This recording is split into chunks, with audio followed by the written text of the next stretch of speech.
Out of South Suburban, we're in the area of Country Club Hills, heading down to Metzen. We've got a high-speed pursuit here. The person that they're looking for here in this black Chevy, a stolen vehicle with a window shot out. They've been pursuing this vehicle now for the better part of about 15 minutes. Southbound in the cornfield here, right by Harlem Avenue, heading towards US 30. This pursuit's gone about 40, 50 miles per hour. Several officers are joining in here, so we're about a mile west of I-57. This vehicle is heading southbound. These are side streets, people, with about 20 to 30 mile an hour. Now we're going south on Ridgeland here, and this is a pursuit. They'll be heading towards US 30. So if you are a South Suburban commuter, you normally head near US 30 in Ridgeland, use a lot of caution. This vehicle is picking up speed here. That window is shot out. They're looking for a suspect who stole a vehicle, now heading southbound on Ridgeland Avenue, southwest 30. Okay, Mike. So Kai, this is going to keep going. Mike, we're here. We're watching this with you right now. And so what we're wondering is, when did you first pick this up? What was happening? Well, the Illinois State Police have a network where they put out basically where they're looking for vehicles that are on the go. Now, about 15 minutes ago, you saw us that accident at Volmer Road. We picked up that they were looking for this vehicle. The Chicago district of the state police found this vehicle, and we picked it up a few minutes later. Now it's traveling about 60, 70 miles per hour southbound on Ridgeland Avenue. It left US 30 a few minutes ago. There were about 5 officers in high-speed pursuit about to hit the intersection of Sauk Trail, and this could get dangerous, narrowly missing an accident there. The vehicle keeps going southbound on Ridgeland. Now, the further south you get in this area, south of Ridgeland Avenue, south of Sauk Trail, this gets wide open, people, and you're going to be dealing with a vehicle that's going to be at a very high speed. The officers now are about a good quarter mile behind them. So we're traveling southbound on Ridgeland Avenue. We just crossed Sauk Trail Road. Yes, Mike, I'm listening. It looks like there's only one person in that vehicle. Can you tell if there's anybody else inside that vehicle? The way they have described this in the search, there is one person. You can see the driver's side window is actually shot out.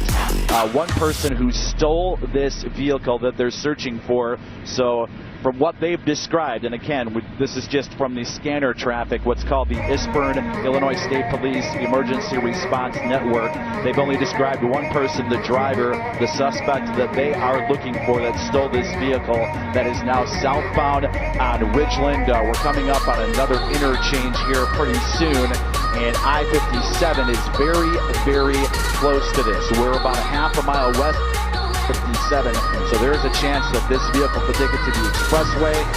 They continue, though, south on I-57, well south of Sauk Trail Road. So we're going to be heading down to the Bradley-Bourbonnais area pretty soon.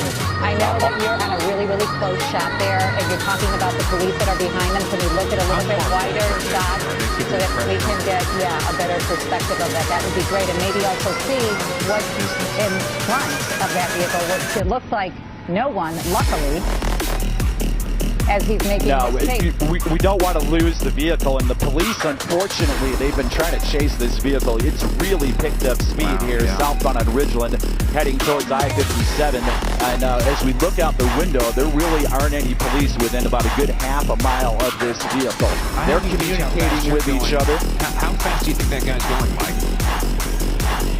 Based on how fast we're going right now, I would say about 80 to 90 miles an hour. There's another interchange here near the Creek Money Road, and I-57 is about to come up. There's a semi in front of this.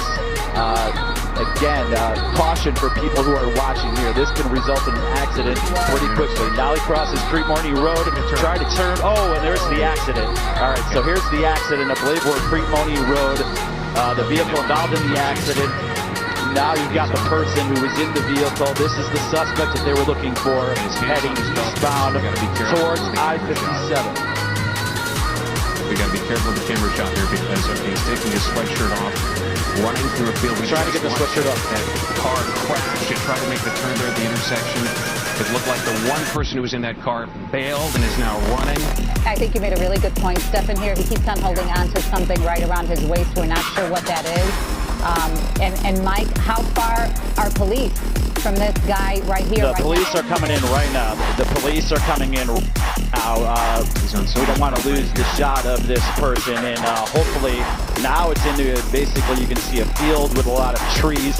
We are near the expressway. We're just west of I-57 here by Crete Moni Road. We're not sure if this person is injured. Now it looks like he may be exhausted, and yeah, the suspect may have been injured, and person on the ground. It looks like the pursuit has come to an end.